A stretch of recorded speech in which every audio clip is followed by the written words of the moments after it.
What is it that prevents people from doing the things they already want to do in life?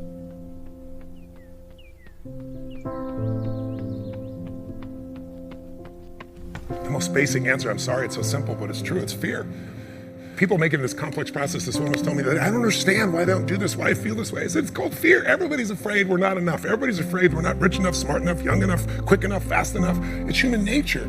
But the secret is to do it anyway. I know that sounds so simplistic. My work when I'm working with somebody is showing them how to condition themselves, like building a muscle, so that you take action first, automatically. Because if you don't do that, it's hard. You lose momentum. It's like, how do I get started? Where do I go? Do anything to start the process of moving forward rather than let fear stop you.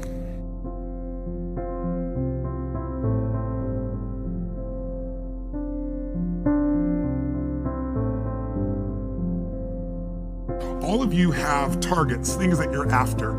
If you're gonna get a new result, if you're gonna grow your business, if you're gonna be able to support your mom, if you're gonna get rid of the anxiety, if you're gonna be able to overachieve and not have all that fear inside of you, you obviously need to get a new result.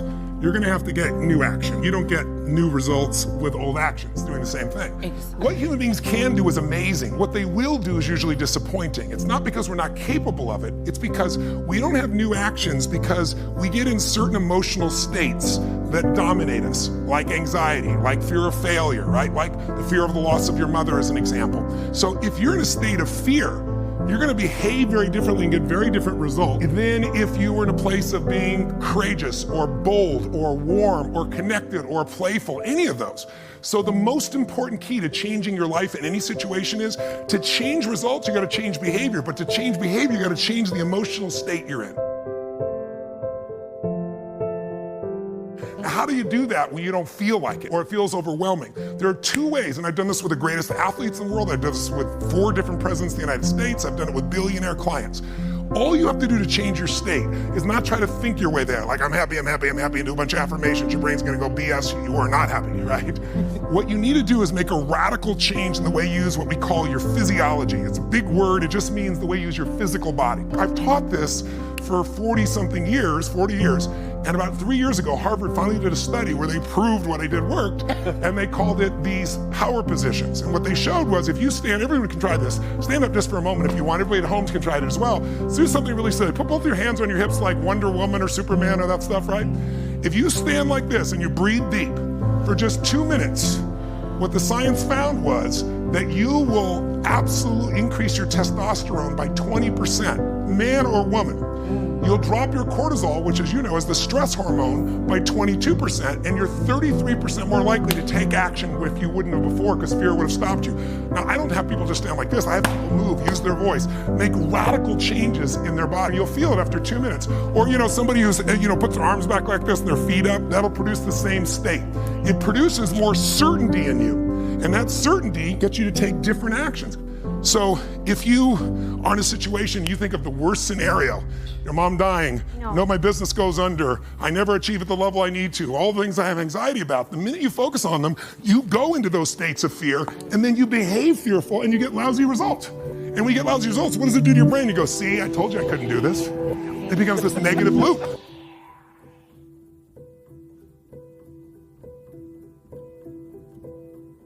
So how do we break out of it? We change our focus by asking better questions. Answer this question in your mind. What is it in your life that you're proud of? If there's something you could feel really proud of right now by focusing on it, your children, yourself, something you accomplished, you did, how many can think of something you could feel proud of? And I don't mean fake pride, ego pride, like where you're making things up. I mean, well, you really did something you're proud of. Good. Right now, close your eyes and focus on how it feels when you're really proud. Focus on that moment you're proud of. How do you breathe when you feel really proud? And if you're a little kid, what happens to your face when you're really proud? You don't hide it, right? There's that big smile on your face. Think of something that you could be really grateful for or excited, pick either one. Something you could be grateful for, a person, a moment, or something if you wanted to that you could be excited about. Let's use excited for a moment. How many could think of something in your life that if you focused on it, you could feel excited? All right, close your eyes. And just for a moment, all we're doing is changing your focus. Focus on what could excite you. Feel like it's really happening. Your mom's healing, you break through in the business, you're achieving the level you want. Anxiety is rid from my life. I'm on charge, I'm on top of it. How do you breathe when you feel really excited. Yeah. So if we change the state you're in, just by changing our focus or the way we use our bodies, it's got to be a radical change, right? Here's my question for all of you. If you focus on what you want, life has probabilities, there's no guarantees, but you increase them when you change your state. And that's really what this is all about. Learning to change your body and learning to change your focus.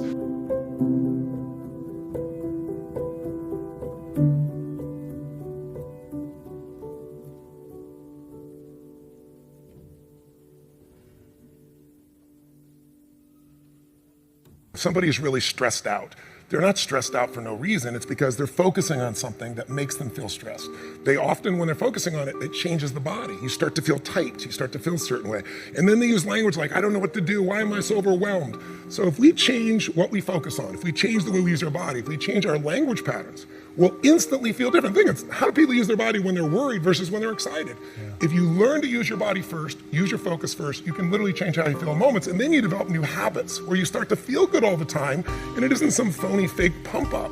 It's literally the way you've conditioned your body. Just like being fit as an athlete, you want to be emotionally fit. When you're not sure what you're going to do, you're going to hesitate. And hesitation kills momentum. And momentum is what makes a sports team win. It's what makes an athlete, a business person win. When you get momentum, it's like it takes enormous energy to get a rocket out of our gravitational pull of the earth. But out of the solar system's easy. Once it has momentum, it takes less fuel, less energy. Starting a relationship, starting a business, changing your body, it takes so much in the beginning. But once you get going, it's actually really easy. We all have a need for certainty. We have a need to know that we can avoid pain, that we can be comfortable. Some people do that when they're stressed by smoking. Some people work out hard to deal with it. Some people eat to try to get that comfort back. If you were certain every moment of your life, you knew what people are going to do, when they're going to do it, how they're going to do it, you'd be bored out of your mind. So we also need uncertainty. If you have too much uncertainty, you freak out. If you have too little, you feel bored out of your mind. And you can get uncertainty or variety by a great conversation, by making love, by taking on a new job or a new career, a new opportunity. You get a million ways. The question is, do you meet your needs in ways that are positive or negative? Because sugar will make you feel good in the moment, but you feel good long term. Smoking a cigarette will make you comfortable and certain.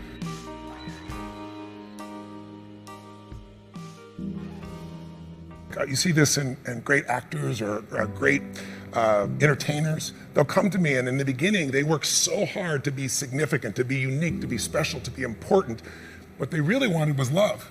But now people stop on the street, and they'll say to me, they don't even know who I am. They just want my time. They just want this. They want a picture. They don't respect my family. They don't respect it. You'll hear them so upset.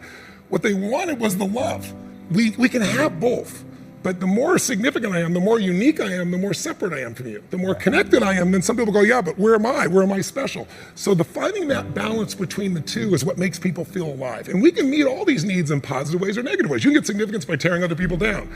Oh, they're lucky, they don't care, they took advantage of somebody. You don't know anything about them. You see people do that with famous people all the time. Why are they tearing them down? Because if I don't feel good about myself, if I can make you smaller, I look like I'm moving up. But you're not, and it doesn't work. But if you do things where you significantly love someone, if you care for someone, you're the most significant person in life. If you try to prove you're significant, then you have kind of the Trump effect. Even people that like him will say, sometimes he can push people aside because he's telling everybody how special he is. That gets in the way of relationship. If we're gonna connect, we gotta not make ourselves significant. We gotta find out what's significant in the other person and honor it. First four needs are the needs of the personality. We all find a way to be certain, even if we have to lie to ourselves or just work hard. We all find variety. We all find significance, even if it's tearing other people down. We all find at least connection, if not love. But the spiritual needs are to grow. And people say, what does it take to be happy? I say one word, progress. If you're not there yet, but you are starting to make some progress in your body, or progress on your relationship, or progress on your career, your finances, you're gonna feel good. And when you achieve it, how long do you feel good for? Not very long, because when you achieve it, you stop growing, you kind of celebrate, nothing wrong with that. But how long after you get that thing you wanted are you happy? A week, a month, a year? Almost never a year. It's a short time, and the reason is we're not supposed to just sit there at the table of success and celebrate for years. We need to grow to feel alive, and everything in the universe grows or it dies. But when we grow, we have something to give. And when we give, people often say human beings are selfish. I've been selfish, I'm sure you've been at times, but that's not my core and it's not anybody's, and I'll prove it to you. When you're having, all of you at home and all of you here, when you have something great in your life that happens, you learn something, you experience something beautiful, what's the first thing you want to do? Tell people. Share somebody you love. Why? Because when you share with it, it expands. See, pleasure is something coming in from the outside. Happiness is something inside you that you share.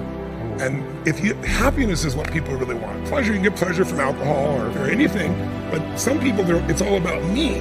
When you're taking what's inside yourself because you've grown and you're giving to someone you love, your children, a friend, a girlfriend, boyfriend, a coworker, anybody, there's an aliveness you can't feel by yourself. There's only so much pleasure you can feel. Happiness and joy comes when that expansion is shared.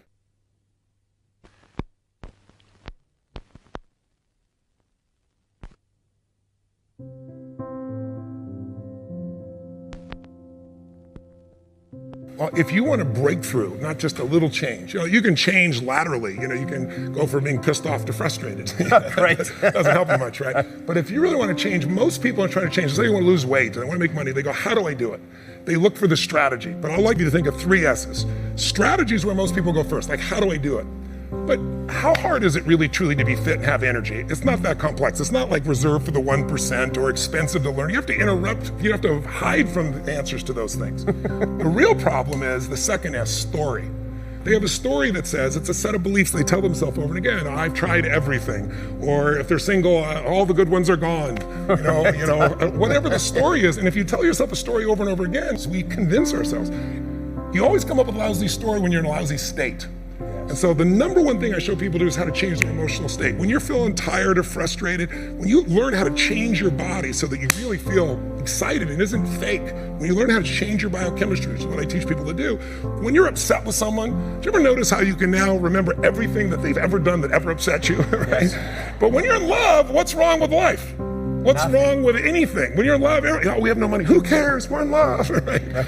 So your emotional state controls the story you have about your life, and then your story determines whether you find a strategy, or even if you know the strategy, whether you really do it or not. When people say I tried, what they're really telling me is I have a story that says I should try this, but it's really not going to work. So I give it a half-reared attempt and it didn't work, and now I can tell people I tried. What you really got to do is learn to change your emotion, your state, change your story, and then you can find the strategy, or you can make the strategy to work. I constantly believe you got to feed your mind and challenge your body, because the mind-body works together.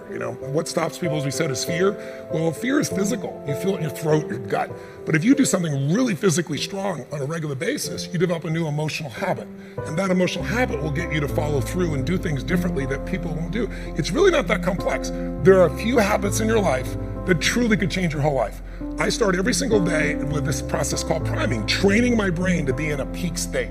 So what I do every day is I prime myself for what I want rather than letting the environment control me. We've all had times when you snapped at somebody and you felt bad because it wasn't them, it was the state you're in, right? Well, there's no excuse for that. If you prime yourself, you set yourself up. But the way I did it is I do this process. It's 10 minutes, I put some music on, I do this massive change in my breathing so it radically changes the way I feel. And then I do this 3-step process. First, I do 3 minutes of gratitude where I think of 3 things I'm really grateful for, and I associate, I don't think of it over there, I feel it. And the reason is, when you're grateful, you can't be worried. You can't be fearful. When you're grateful, you can't be angry. And anger and fear are what screw people up most in their relationships, in their life, in their business.